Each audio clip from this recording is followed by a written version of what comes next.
Wired Axcess. We'll do it live. Wired Access. Do it live. Wired Access. We'll do it live. Wired Axcess. Welcome to Wired Access Podcast, where I'm your host, DJ K-Dub Omaha. We're a part of the Hurrdat Sports Production. And today we have something a little different, but I think in this day's society and everything that's going on, and it's I'm so happy that I get to bring this guy on and that he reached out to had someone reach out to us, because I do another podcast with a friend, and one of their biggest topics is mental health and just checking in. And when you're a guy like myself, I do DJ, I mow lawns, I dispatch live flight, I do this, I cover high school sports. Sometimes those messages get missed as far as just checking on a friend. So we have Rob Thorsen, the founder and creator, with his wife of Shoulder Check. And this is something that relates back to his son. Rob, first, welcome to the show. We greatly appreciate you coming on, because I think sometimes these messages get missed, and it's something you guys have been doing and really incorporating the hockey world to start, right? Because your son Hayden played hockey.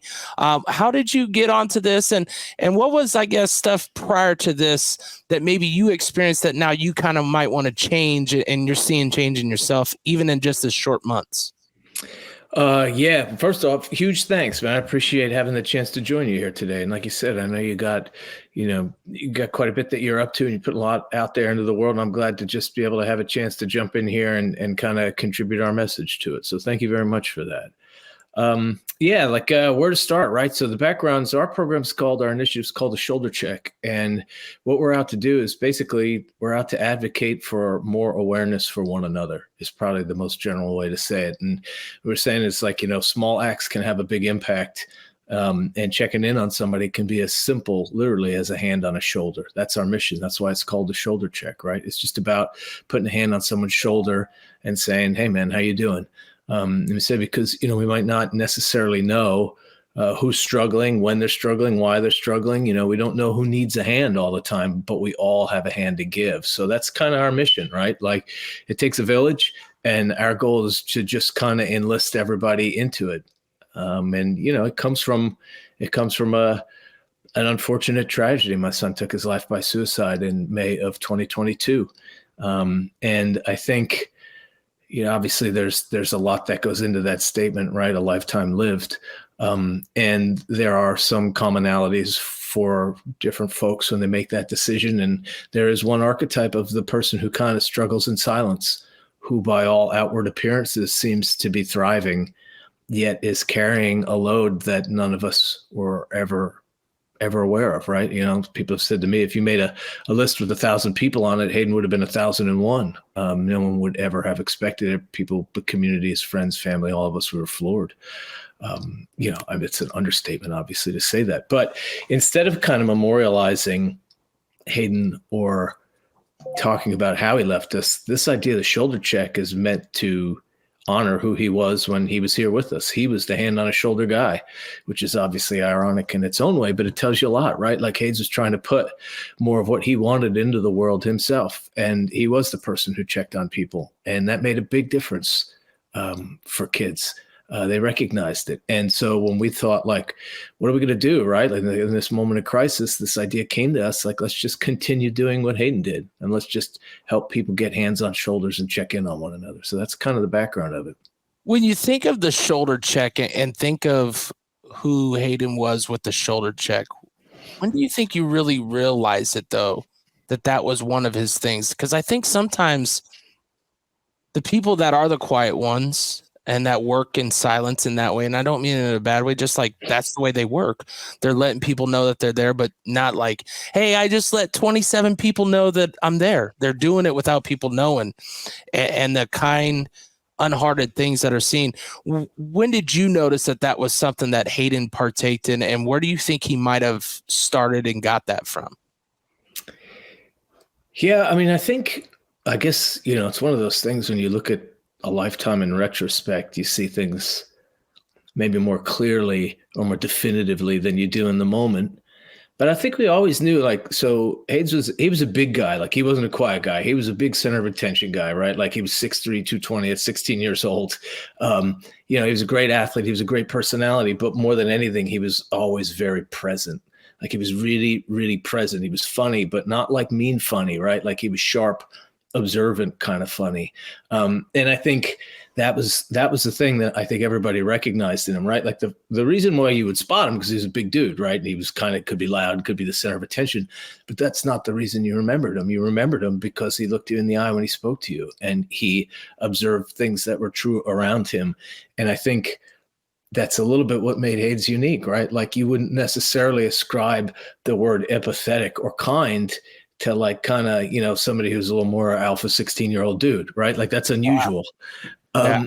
And I think we were always kind of aware of that, right? Like, he was always a big dude, right? So he I can look at that in retrospect, and I know you see someone who looks a little older, right? You expect a level of maturity more out of them than maybe their peers who look younger, that kind of thing. Hayden was always someone who people looked to and expected to be a little more mature, even though, he was just as old as his buddies, but they were half the size of him.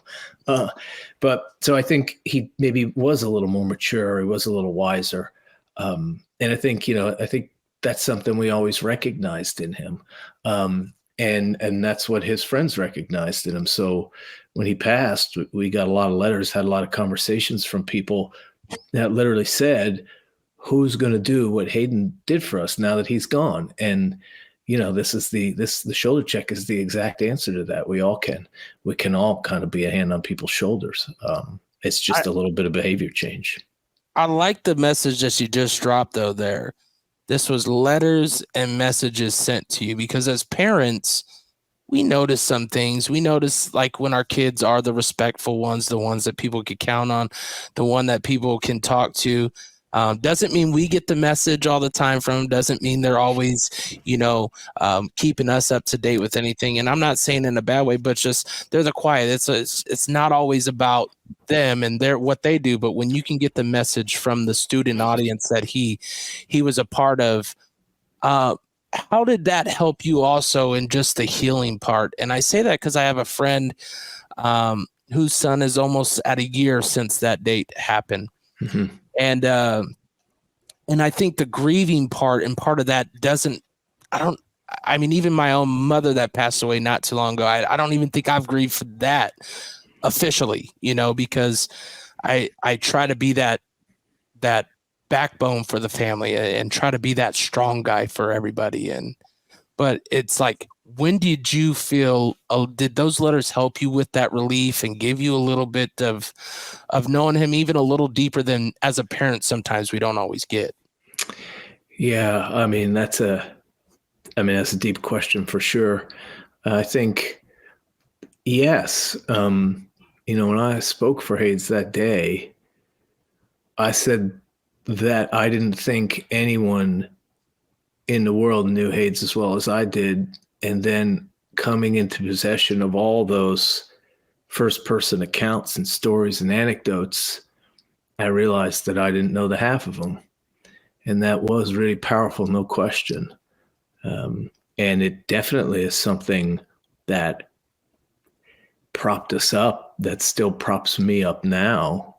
I think in a way, this idea, the shoulder check, is self-reinforcing, right? So those letters were the hands on our shoulders in what was the worst time of our lives. And, like you probably recognize as well, and I'm sorry for your loss, that grieving process is not linear and it's never complete.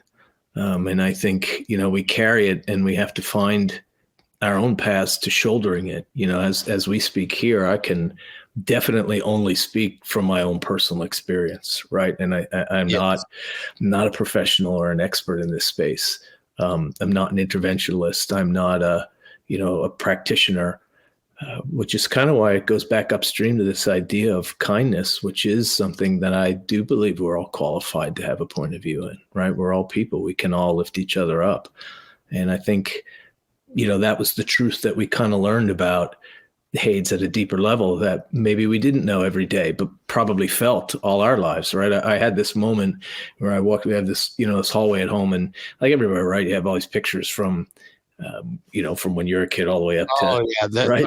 You walk right in my wall, you will see I have 4 kids. They all just graduated, last one, but you will see every year of them just on one wall. Way through. Yeah. Not counting the wall that's in the kitchen that is full of all of the sports memories, as far as all those little binders that you got, even, until you got to select and all that, where you don't really get them, or sometimes you do and sometimes you don't. But it's exactly what you're saying, where the memory is so close, you can feel it in a drop of a dime anytime you wanted it.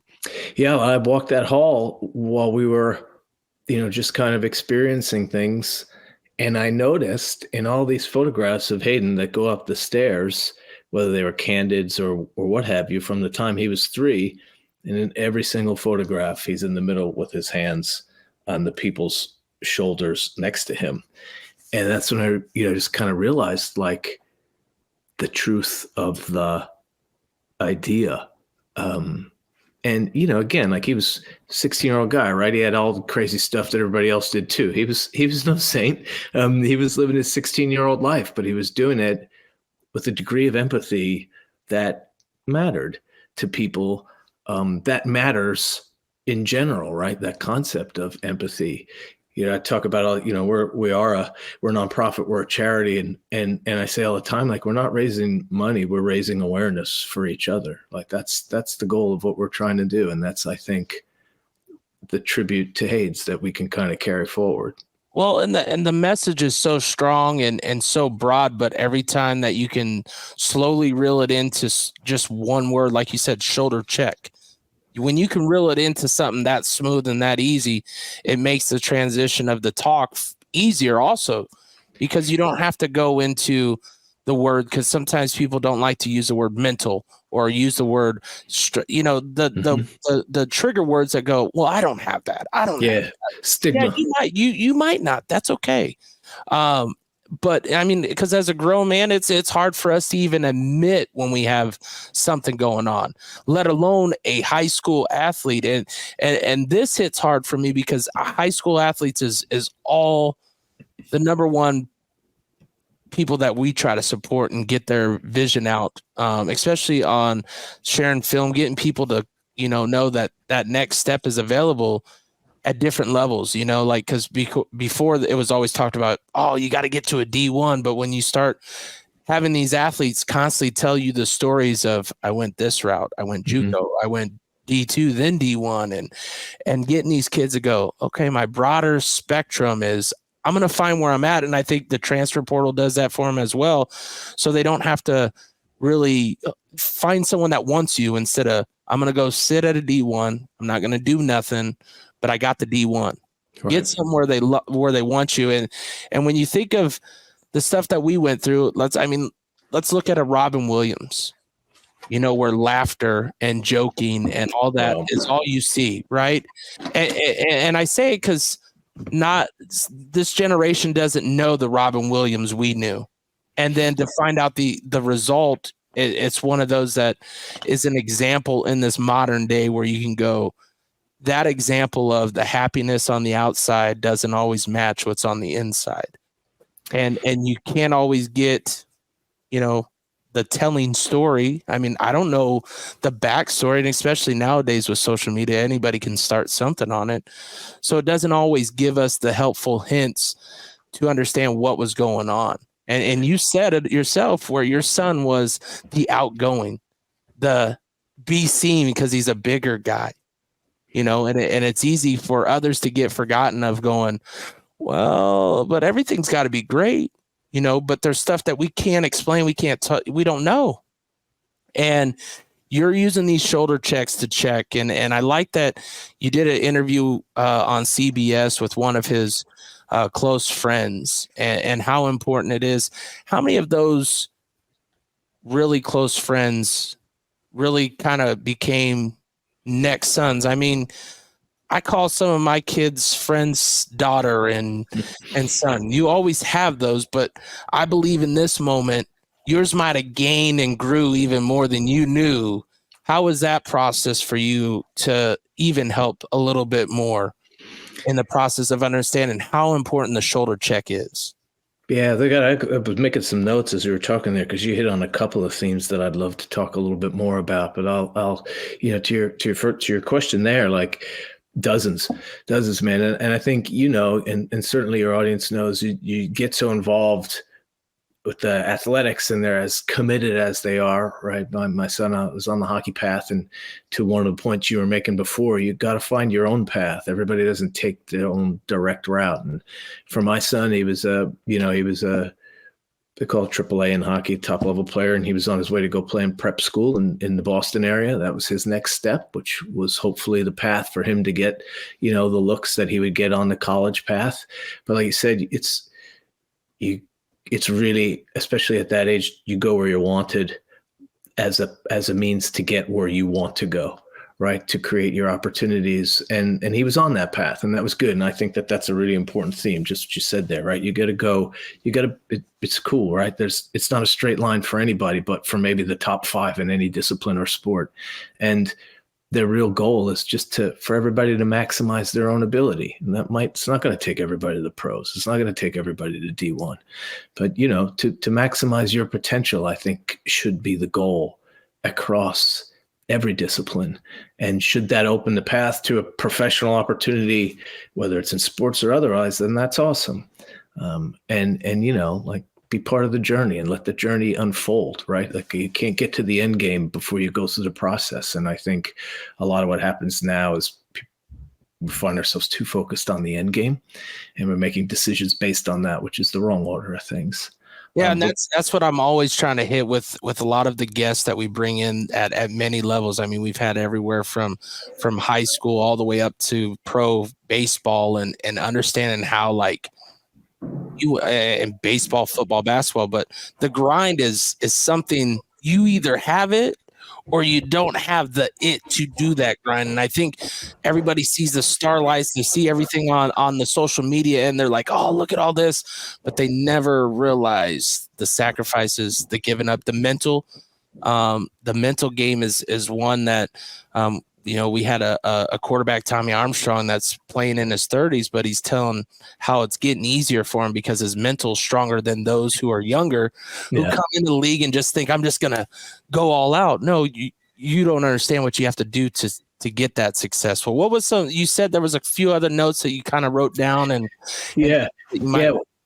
Well, so that was the one. That was the one. Just kind of like echoing that point that you made. Like you have to have patience for the process, right? And every part of it is a skill to learn how to channel your energy and all that kind of stuff, right? But then also like the mental side of it is not a skill that we're often taught. And I think that goes straight to the point you're making before, where because we don't advocate for as much for the healthy mental side of it, which is for someone to say, hold up here, I need a hand, right? Like there's a moment when that happens and it's a binary, there's a fork in the road there. And 9 times out of 10, everybody takes the I'm not going to say anything route. And one thing that's for certain in life is the more you stuff anything down, it's going to come out someday. And who knows how it's going to come out. And that's the dangerous part, right? Like they talk about, they'll give you a little more on the background or the context of our things. So you could talk about it in the context of athletics, but then more broadly, right? We're young men and women in this generation suffering what is a well-documented crisis of loneliness and isolation. Like we're more connected than ever across platforms, across channels in different ways, but people are reporting feeling more lonely than ever. And a lot of that's exacerbated, right? So if 1 in 3 young folks are going to struggle with, or 1 in 4 young men and women are going to struggle with a mental health crisis this coming year, and it's 1 in 3 athletes. And what's happening here, and what we're trying to do is shoulder check, is to create the space for people to allow themselves to feel vulnerable. So when that moment comes, like everybody knows, the hardest thing in the world to say is I need help. It's the cliche, right? The 3 hardest words in any language jar. Cliche, but the truth.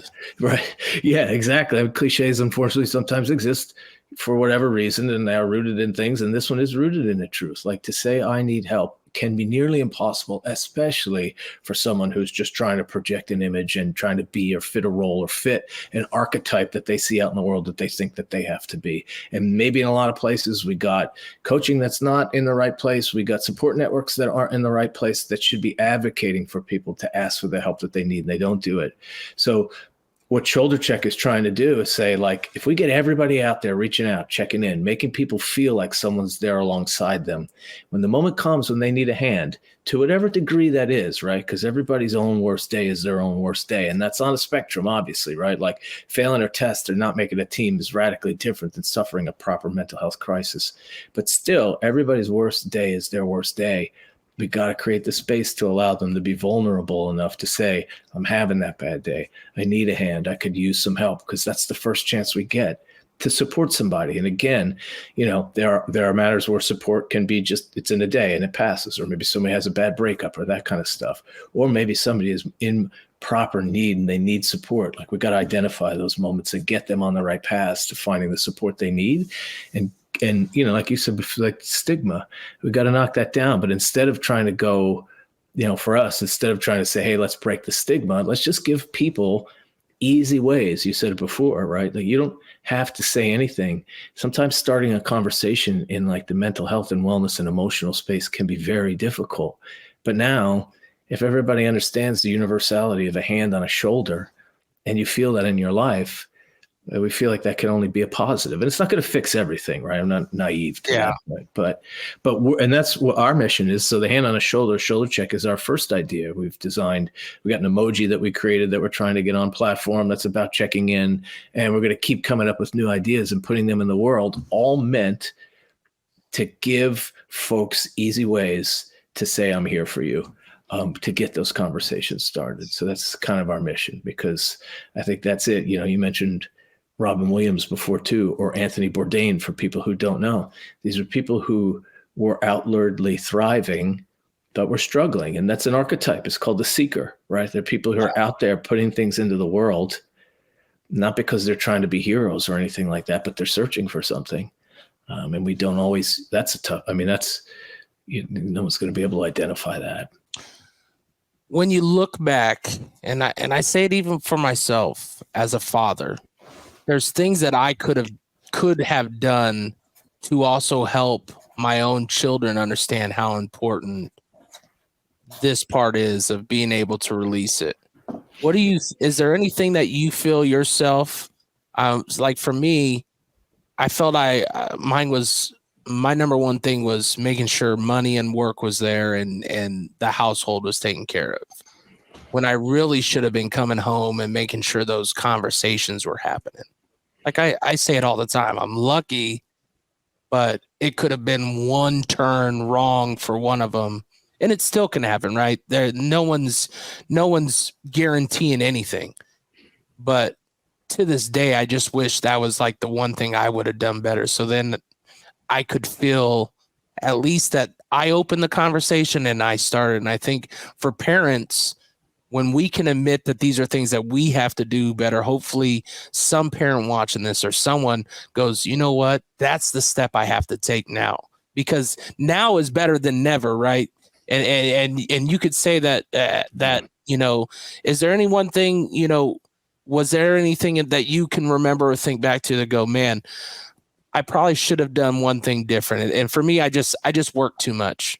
I can't say it enough. I thought of work over anything else. I coached high school football as well.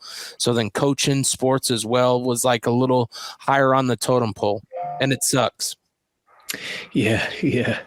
I mean, look, I think on a personal level, again, this relates to my own journey. Of course, there are moments that you remember where instead of how you parent in a certain moment or how you react to a certain thing, like the unfortunate part of, looking back at things from where I am today and in this seat that I sit in, that a lot of other parents sit in too, those small moments will overshadow the bigger moments where we know we had a home that was full of, openness and love and joy And, like you said, when people felt like they, kids feel like they can be comfortable and don't have to worry about certain things, right? Like you can't go back down that path because there's no end to that path. There's no ability to move forward.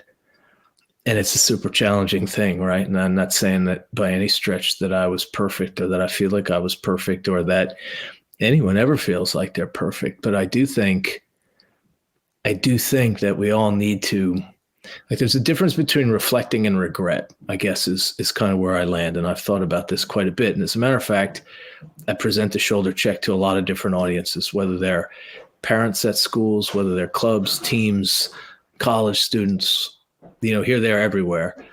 And one of the key themes that I draw on that I think the shoulder check represents, like it's a kind of code or a behavior or a way we're advocating for people to kind of live their lives. And when we're doing the best we can, when we're intentional and we're doing the best with what we know in any given moment, there can't be regret in that. There can be reflection, and we can look back and learn something from that. Just like you say, we look back and be like, wow, the way I see that now is different than the way I saw it then. But at the time, I really thought that I was doing everything I could the right way. That's a reflection, right? And that lets us kind of learn a lesson that we can then put forward in a positive way going forward. Whereas regret's heavy, man. And sometimes there's some regret you can never put down. So for me personally, I just try and move forward in a way where I'm reflecting and not regretting. And that's a principle that I look back the lens through, my son's life, but also what I hope to do moving forward. And I think, that connects to the other question you had before, just the other young men and women who are in our lives now.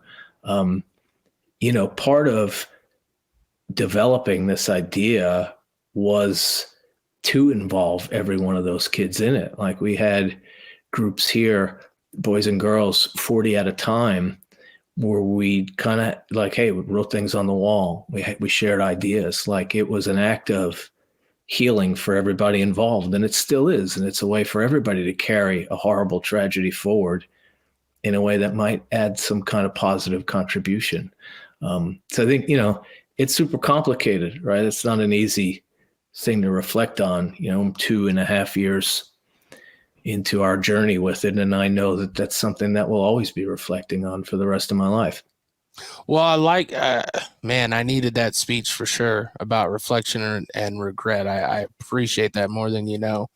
When you think about the groups that you're having these conversations with, what has been some of the feedback in the positive, and what's some of the things that you feel is still something hard to get over, whether it is possibly the upbringing of the kids that you are talking to, or the parents that are in it, but they're not in it?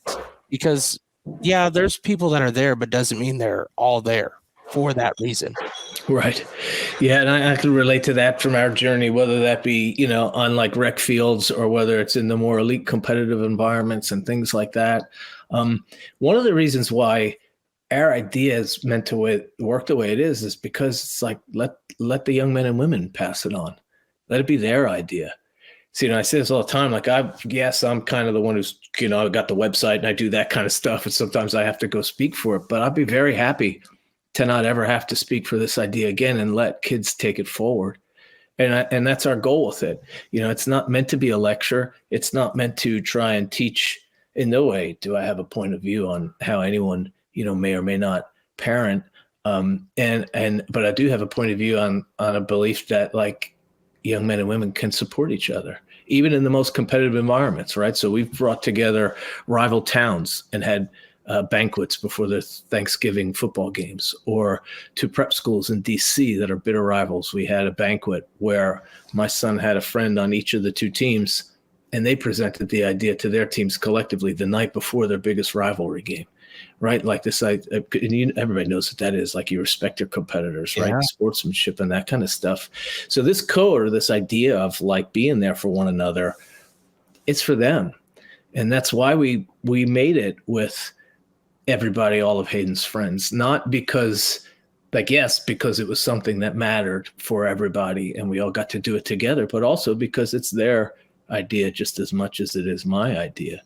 I talk about it like a story has a beginning, a middle, and an end, but an idea has a beginning and then it evolves, and it will evolve based on who gets involved, right? Yeah. And I think the good thing about shoulder check, like you observed this before too, it's easy. There's no reason to object to it, right? It's not polarizing. Yeah. It's not passing judgment. It's not saying anything is right or wrong. It's literally just putting a hand on someone's shoulder and saying, I'm here for you. We can all do that. And so I think that's a good thing about it, right? Like it's not something, and I think that's why it's been very well received, because it's universal, right? It's simple. That's the power of a good idea, right? Is that it's simple and it's universal. So that's on the good side of the ledger for it, for sure. And, not a con, but the work in progress is, folks are apprehensive to get it wrong. Nobody wants to do it the wrong way. And our thing is kind of like, there is no wrong way to do it. No. Right now I got 3 pilot programs going on at different schools. I got a K-5 school, a 5-9 school, and a high school.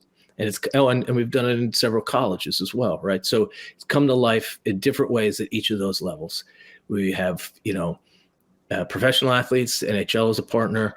We run a charity game, and 30 NHL and PWHLers playing in it last year. We've done it twice so far, and each time it's all NHL and PWHL athletes. So we got folks from that level all the way down to, squirts, which is the little guys in the hockey world. Or mites actually is the youngest level, but everybody gets it. So we're just encouraging people to say, like, hey, if this idea, and it's like, it's out there, right? Anybody can take it and use it, do whatever you want with it. Not recklessly, but you know what I mean? Do it in earnest. If you have an idea, if anybody has an idea how this idea could add value, again, to a team, to a classroom, to a club, it doesn't have to even be sports, right? The student council can do it just as much as the Division I team can do it. And the whole point is to get around in a circle and put hands on each other's shoulders, and everybody repeats the refrain: reach out, check in, make contact. I promise to reach out, check in, make contact. And just keep saying that as a habit. Do it at the end of every practice. Do it before the big game with the opposing team. Do it in homeroom, whatever. So that's what we're saying is, like, if it fits in a program that exists already, please take it, drop it in, or if you want to build something around it, let's do that too. It's funny that you say that, because today I'm scrolling and I see a local basketball trainer. His son, I think, just signed with a D1 school, and he actually just posted today, pick up a teammate. Mm-hmm. And it related back to basketball. When you think of the other sports, because shoulder check is such a strong hockey sport type word or type lingo, do you think that you might be able to possibly use that as a reach out to the other sports and maybe find something similar to that to connect to them? And obviously hockey is the hugest thing for Hayden, and what he played. But I guarantee if we could find some connecting thing when it came to football, and I hate to say it, but unfortunately for football, it's not the pat on the butt. I know that that's what coaches do. I know that that's not it, boys.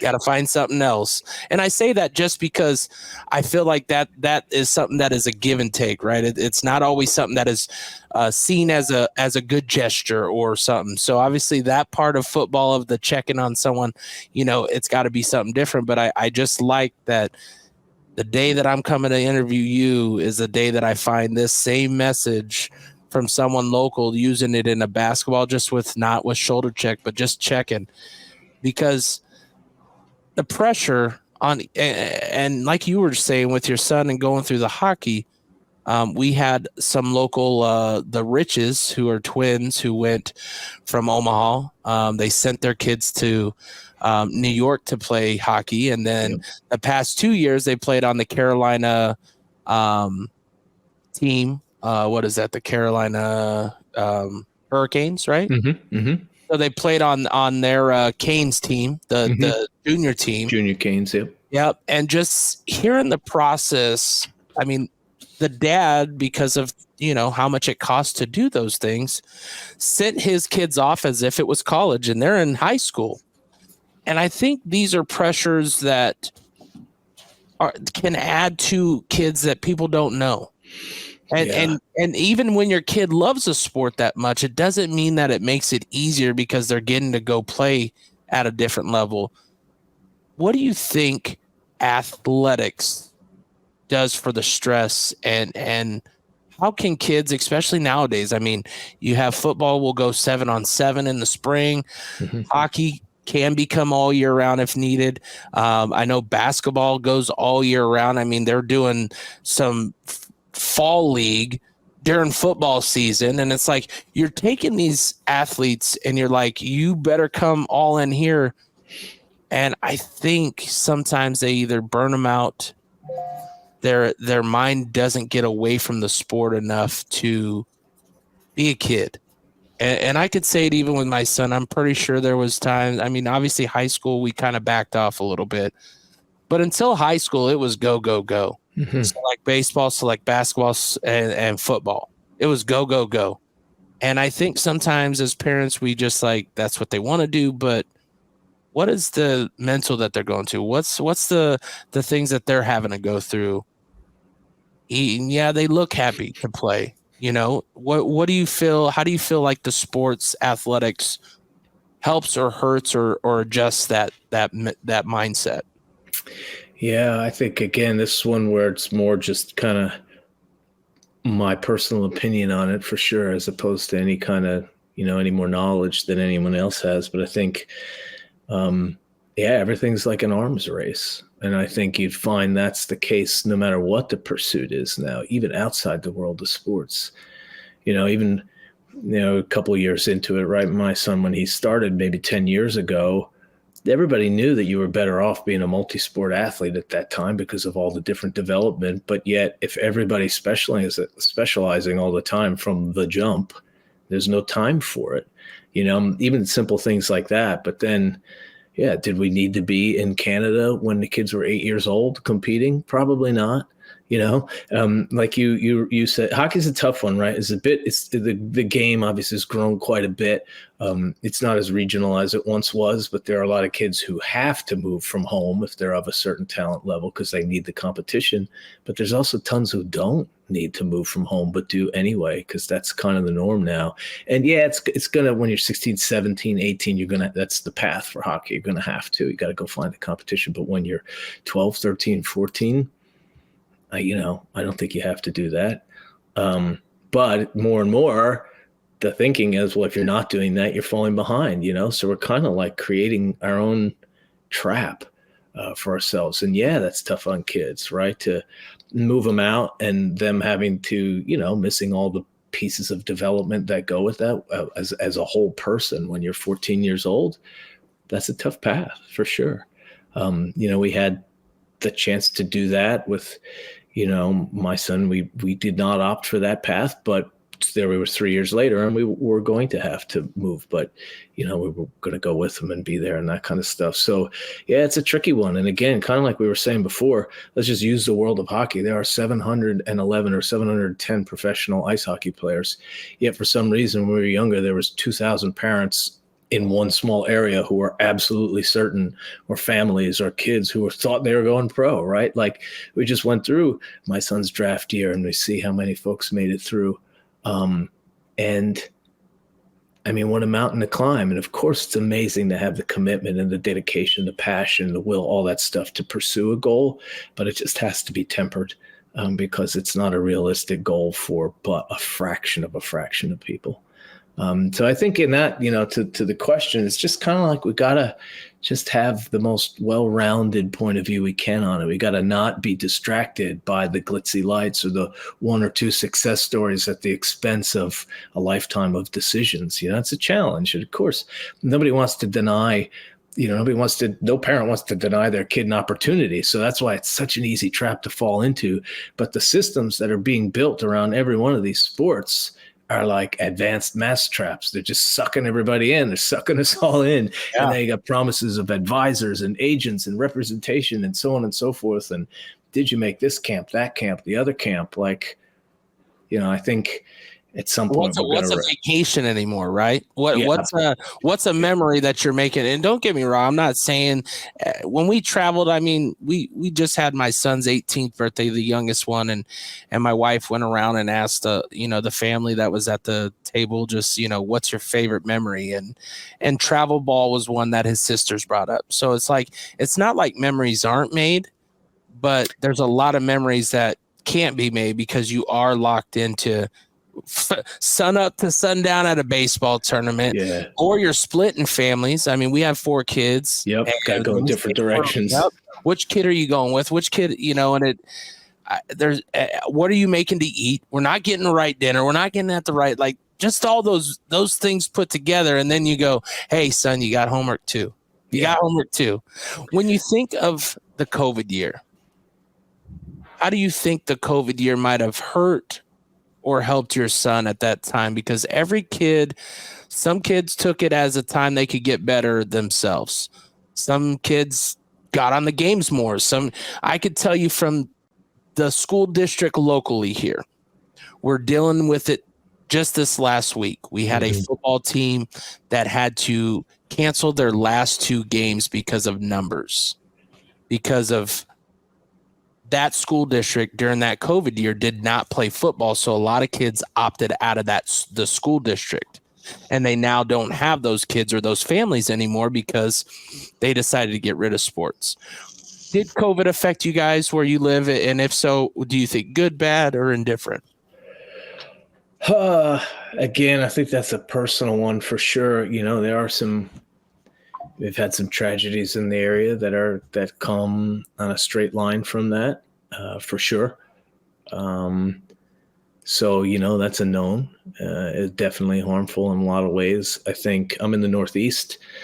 So I think, again, it's like region by region, right? Like everybody was making different decisions, different rules, different regulations. We were at a place where thankfully they got the kids back to school pretty quickly. They navigated the sports thing where, my son's primary team kind of kept going all the way through it, even though we had to drive absurd distances to go find rinks that would let us in. But I think everybody was really committed to making sure we were supporting, kids as best we could. And, and just random things, right? Like my son wound up catching it, he had whatever, wasn't that bad. At the same time as his buddies. So once they were over the hump, then they could just go ride their bikes and hang out. You know what I mean? Like, which is really important for the development. Right? This was ninth grade, I guess. Yeah. Ninth grade for my son when it happened. And then, from a sporting standpoint, we were able to kind of keep going to whatever degree we could, which was important at that time too, because then the sport turns into something different, right? It becomes like an anchor to get you through this tough time when you weren't getting to see a lot of your friends, you couldn't have your social life, you couldn't do that stuff, but they still had the team, which I think was really important and mattered. And because we were in our own little mini bubble, the kids could come and stay and that kind of stuff. So in that way, the team became something completely different, which was kind of a rock for them or a linchpin.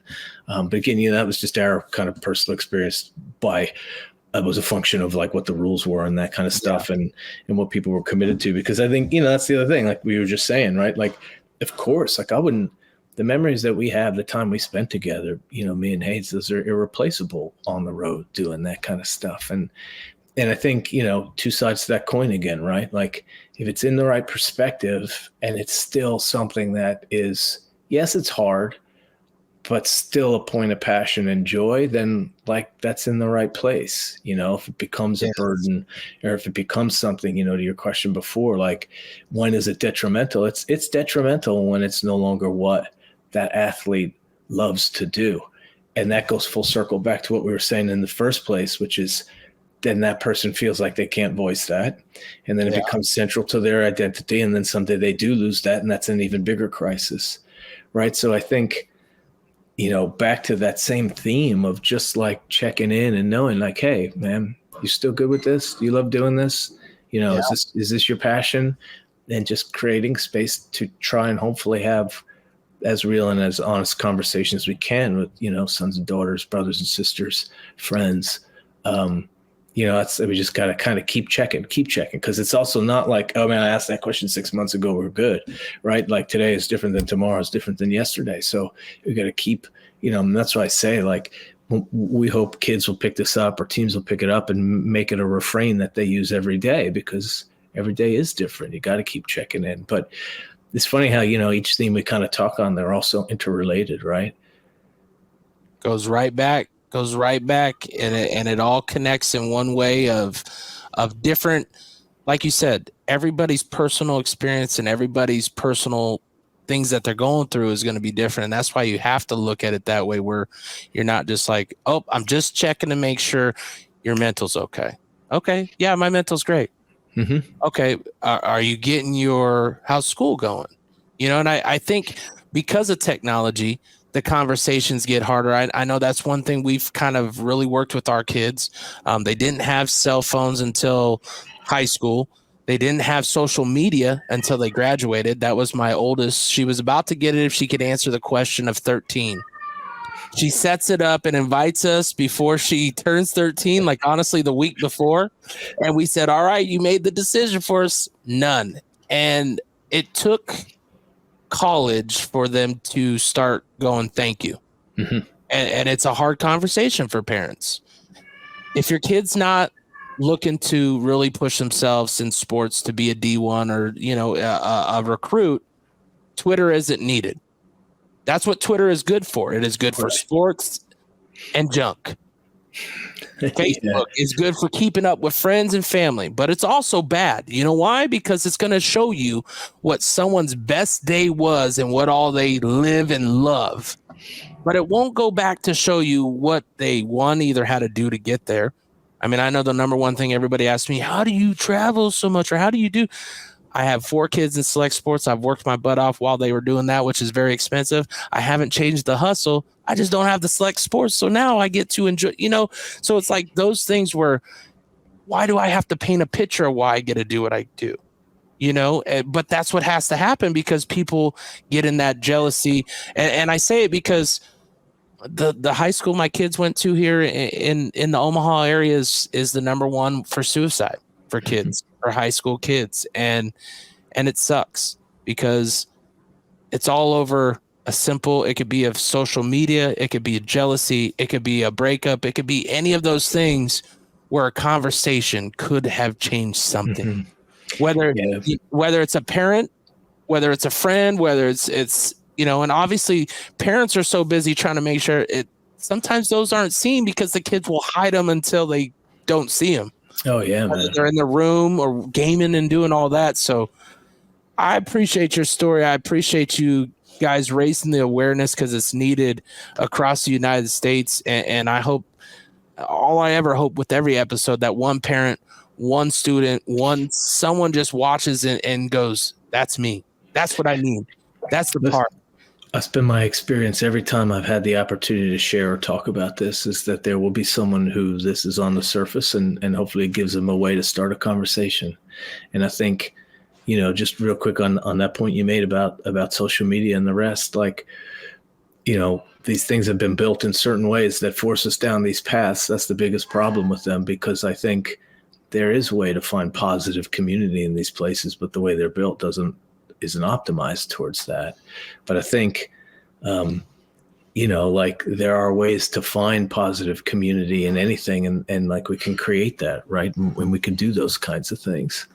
And also something else you said, I just blanked on it. It was a lead that you gave me that I wanted to pick up on, but I wrote too many notes all at once. Softball, he threw up, and I missed that one. Well, there was another good one. I'll have to send it to you in email or something when I think about it. Appreciate it. Well, how can people find you? How can we support the cause? What's the next event? And we'll get you out of here on that, Rob. Yeah, it's awesome. So we're at shouldercheck.org. That's our website. It's The Shoulder Check on Instagram. And, there's some information on the site. There's some examples of how it's coming to life on our socials, that kind of stuff. I know we just talked about it. It's a good example of us trying to build positive community, right? We're trying to show people how to bring the shoulder check. I mean, it's if we could continue to push that message, it's just like I've seen on social media, on Twitter, and I'm not afraid to call it out. I had someone post film about some player that's at the next level, and he got a starting position. They're like, I don't understand how they get a starting position. It's not our job to judge. And they kind of threw his film out there and threw him under the bus. And I'm like, do you feel better because of it? Does it mean you? It doesn't change his scenario.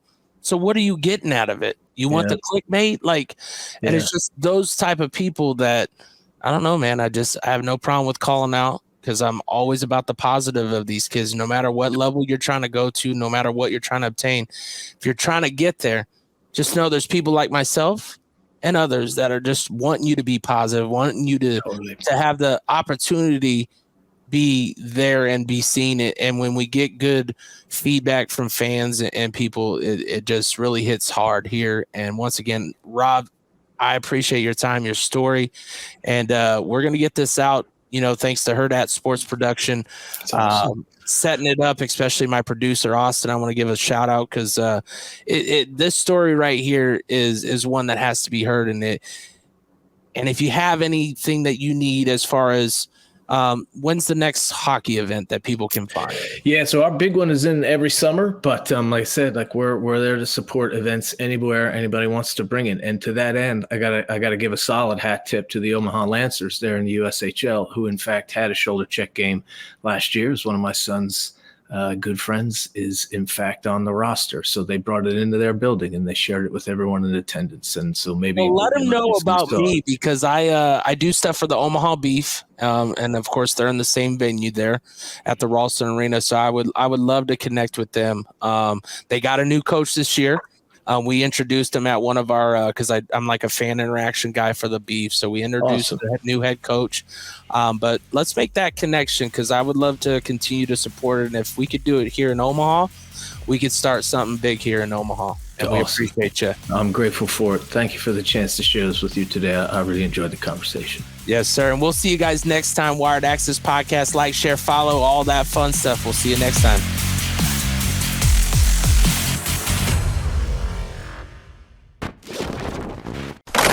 A Hurrdat Sports Network production.